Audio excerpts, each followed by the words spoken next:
Transform a relationship using law of attraction. There are lots of ways to transform a relationship, but this list is devoted to 10 law of attraction ways. 1. Look for things to appreciate. This is common advice in LOA circles, and for good reason. It's a game changer to develop a habit of noticing what we like about our other person. Don't overlook this gem for its simplicity or mundaneness. If every time you engaged a critical thought, you turned it around by clocking something you appreciate about them, that relationship will skyrocket into fabulous territory. Shoot, I even did it by accident once. 2. Love them up old school. Remember how in the beginning you only had eyes for their perfection and were blind to faults? You can plug back into that original love vibe by recalling what you were so taken with about them, before contrast clouded your vision. Just take a moment now to recall what drew you to them in the first place. Next, write that down and keep it handy for occasional review, or be prepared to recapture this perspective next time you find yourself dwelling on less than fabulous thoughts. The first time I laid eyes on Russ, I had a strong sensation of coming home. It felt like I'd been on vacation all my life and I'd finally returned home sweet home. Recalling that brings me right back to the truth of what's possible for us together. 3. Release your grudges. If there are memories or stories you've been hanging on to that you don't want more of, I'm talking resentments, grudges, grievances, etc., consider letting that go. Your relationship will be handicapped as long as you nurse old wounds. That's why it's well worth letting that old reality be exactly that, an old reality. Stop bringing it into your present experience and make room for something better. When I find myself lingering on a negative memory of Russ, I quote Dad's wisdom: I don't hold anything against anyone anymore. It helps me shake off the negative past and create a more enjoyable present. Forgive what you want to receive. When we stop trying to outsource our happiness, and instead take responsibility for our own feelings, it gives the relationship breathing room to thrive. Whatever we wish someone else would give us so we could feel better, we can give that to ourselves. You wish he was more considerate and respectful. Dial up your own self-respect and consideration. You want her to be more loving and attentive. Lead the way yourself. This is LOA at its best. I used to blame Russ for not appreciating me like I thought he should. When I gave myself the gift I wanted from him, by finding ways to appreciate myself more, I felt better right away, and it didn't take long for him to follow my lead. Magic happens when we release the pressure we've put on them for how we feel. 5. Distance yourself from drama. If you've got friends or family who chronically complain about their connections, limit your exposure to that energy. Don't overly entertain others' relationship criticisms. Be discerning about the conversations and people you engage. Make a point of talking about what you prefer rather than what you wouldn't consciously invite into your world. Because, as Jim Rohn said, we are who we hang out with. 6. Practice I love that about you. When you see something you don't like in your partner, try this little trick to turn that vibration around. Say they've done that thing you just can't stand again. Instead of engaging your inner critic, simply say to yourself, or even out loud, I love that about you.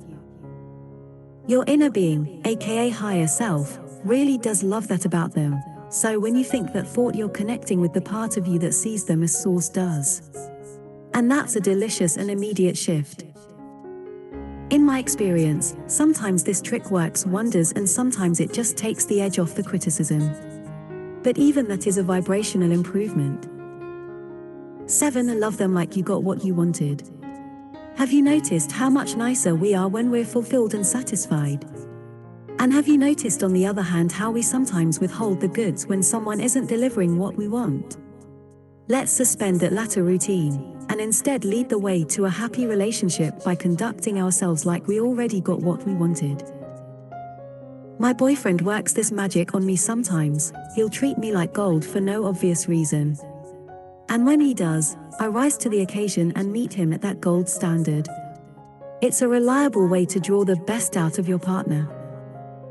8. Clean up your expectations. Oftentimes what blocks another from being really good to us is our knowing who they are. We can only get what we vibrate, so when we expect someone to behave badly, he's a jerk, she's so needy, it's a challenge for them to buck that vibrational current. Practice seeing them at their best. As Abe would say, imagine their vortex version and let any low-vibe expectations evolve into positive ones. People live up to and down to our expectations all day long. Give your partner something good to work with. When I found myself expecting Russ to be mad or upset about something, he was. When I shifted my expectations, it was like a different boyfriend came home from work that day. He matched my thoughts so perfectly it was a little spooky. 9. Rethink the negative past. This is master-level manifesting, and isn't for all creators. It's different than the tip to release a grudge, because what we're doing with this one is imagining our past problem never happened. Or at least that it unfolded differently. I learned this from Lynn McTaggart, who suggested we can change the past by recreating the memory in our minds. Not as it happened, but the way we prefer it had. We do that by simply imagining the past events differently. That's all. Tell a softer version of the past, and your present reality will adjust accordingly. I practiced this once with a blowout that led to a 5-year estrangement with a loved one. Instead of thinking of that day as the big fight that ruined everything, I reimagined that it wasn't that big a deal. I told myself it was clear there was still a lot of love flowing between us and that all was well.